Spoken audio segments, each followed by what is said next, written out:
पत्रकार बंधू आणि भगिनींचे हार्दिक स्वागत करते. मी ॲडव्होकेट सुषमा फड, अध्यक्ष ओबीसी महिला महासंघ.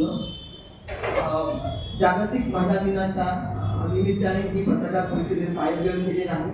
माझ्यासोबत नागपूर शहरातील अनेक संघटनांच्या प्रतिनिधी इथे या परिषदेमध्ये आपल्यासोबत संवाद साधणार आहे.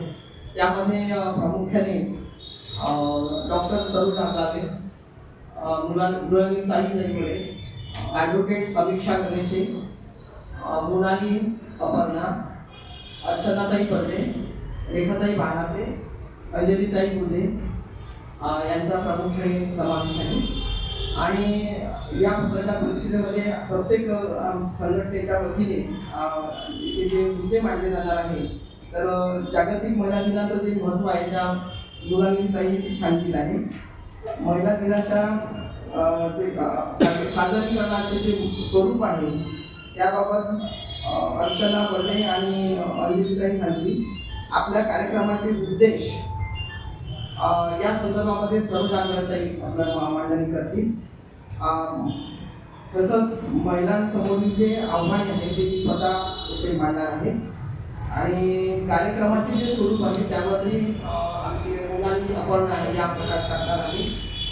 महिला संबंधीचे कायदे व अंमलबजावणी या संदर्भामध्ये ॲडव्होकेट समीक्षा गणेशे आपलं मनोगत व्यक्त करणार आहे.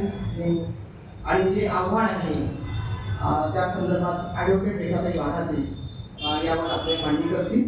तर या अनुषंगाने सर्वप्रथम जागतिक महिला दिनाचे महत्त्व आहे त्या मृणालिनीताई आपल्या त्या संदर्भात आपण मत व्यक्त करतो.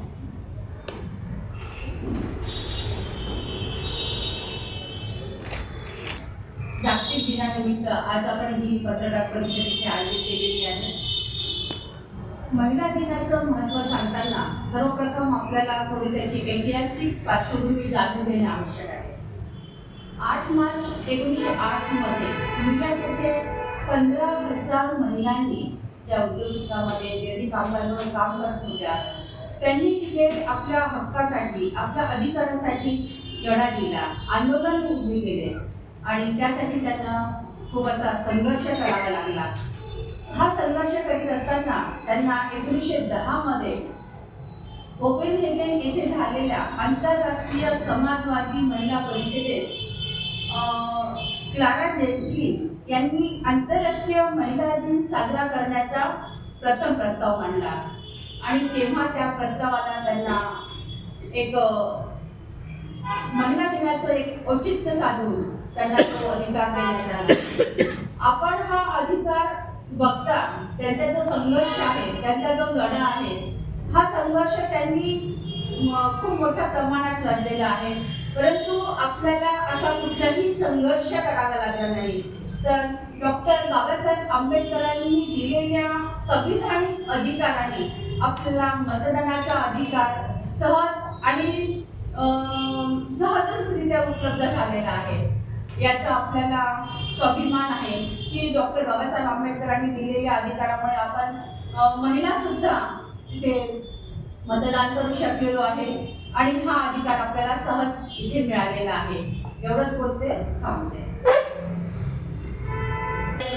त्यात महिला दिन पण आला. हा इव्हेंट म्हणून साजरा करण्यात येतो.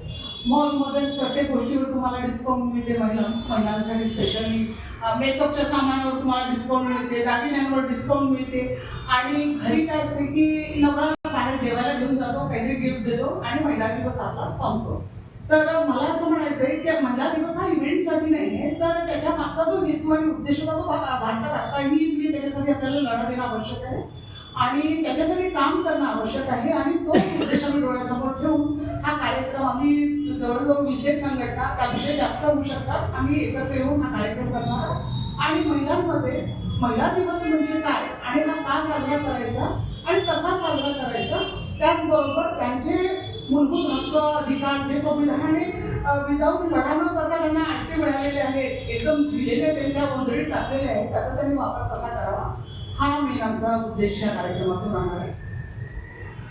कुणालाच मान्य नाही की ते बाहेर एक दिवस बाहेर जाणे म्हणजे प्रॉपर बाहेर जातात, नवऱ्याची बाहेर निघतात, मॉलमध्ये खरेदी वगैरे अशा करून जे अर्चना त्याने सांगितलं त्याला कुठेतरी एक आपल्याला, कारण महिला दिन म्हणजे हा महिला दिन कमी नव्हे आम्हाला या आमच्या 8 मार्चच्या दिवशी त्या आमच्या या कार्यक्रमाद्वारे आम्हाला महिलांना सांगायचं आहे. आणि अशा प्रकारे महिला दिवस हा एक दिवसाचा नसून आपल्याला रोजचा करता यावा, रोजचा आपला महिला दिन असावा, हे आम्ही या 8 मार्चच्या या कार्यक्रमाच्या दिवशी आम्ही महिलांमध्ये जागृती याबद्दल जागरूकता निर्माण करण्याचा आम्ही पुरेपूर प्रयत्न करणार आहे. बस धन्यवाद. अध्यक्ष आहे आणि सम्यक संकल्प संघाची उपाध्यक्ष आहे. तसंच अनेक संघटनांशी जोडलेली आहे. सामाजिक प्रश्नांवर सतत समजा जे भाग घेते किंवा त्याच्यासाठी सेवा द्यायला तयार असते किंवा लढायला तयार असते.